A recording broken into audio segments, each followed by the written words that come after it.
Now we have started the electric motor, and we have let clap on multimeter on the motor cable. We can see the ampere change, the current change.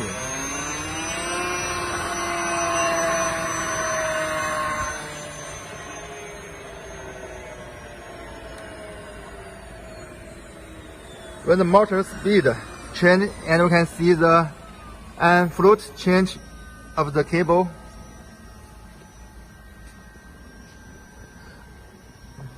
We can restart it. It's over 100 kilometers per hour,